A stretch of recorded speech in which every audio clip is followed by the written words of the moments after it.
Suatu hari, sepasang calon suami istri datang bersama untuk premarital screening. Ketika diperiksa, ternyata pasien memiliki keluhan infeksi menular seksual atau sexually transmitted infection. Namun, belum pernah memberitahu pasangannya. Apa yang harus dilakukan?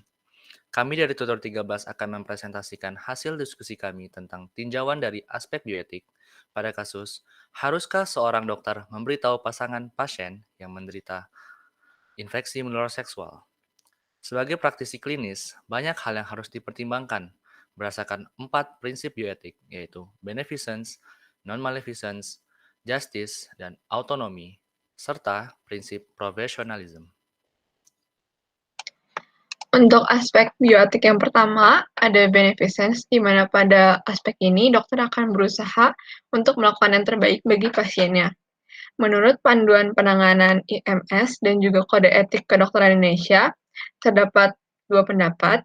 Yang pertama, seorang dokter bisa memberitahu calon pasangan pasien tentang kondisi dari pasangannya. Sedangkan yang kedua, dokter bisa tidak memberitahu kondisi pasien kepada calon pasangannya. Sehingga menurut kami, prinsip beneficence pada kasus ini bisa dicapai tanpa harus mengorbankan prinsip kerahasiaan antara dokter dan juga pasien, namun memberitahukan keadaan dari pasien terhadap pasangannya memiliki keunggulan yang lebih dalam membantu proses penanganan dari penyakit IMS ini. Untuk aspek bioetik yang kedua, ada non-maleficence atau do not harm, di mana dokter akan berusaha untuk menghindari atau meminimalisir bahaya bagi pasiennya. Menurut prinsip non-maleficence, dengan memberitahu calon pasangan pasien, bisa memiliki sisi unggul pada prevensi penyebaran dari IMS, sehingga bisa dilakukan dengan lebih cepat dan juga baik. Selain itu, pemeriksaan dan juga pengobatannya bisa dilakukan dengan lebih efektif untuk menghilangkan bahaya yang bisa dialami oleh pasien dan juga pasangannya.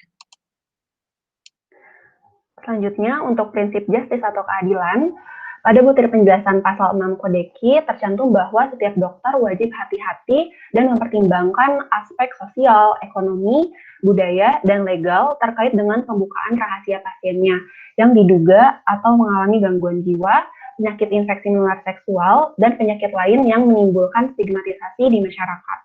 Nah, pada kasus ini, prinsip justice tidak terlalu relevan dalam menentukan apakah dokter harus memberitahukan calon pasangan pasien mengenai penyakit IMS yang diderita.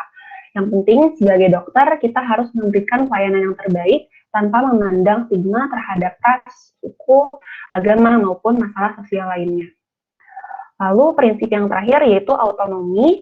Pada prinsip ini, kita perlu untuk menghormati hak-hak yang dimiliki oleh pasien, terutama dalam menentukan apa, kapan, dan kepada siapa informasi pribadi diberitahukan. Lalu berdasarkan Pedoman Nasional IMS tahun 2011, pemberitahuan pasangan seksual dilakukan dengan memenuhi prinsip partisipasi, sukarela, dan kerahasiaan.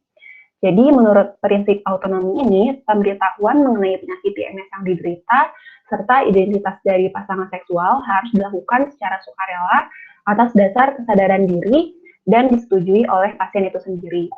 Lalu pasangan seksual juga harus diberitahu dengan cara sedemikian rupa sehingga semua informasi tetap dijaga kerahasiaannya dan hanya digunakan untuk upaya penata laksanaan tindakan.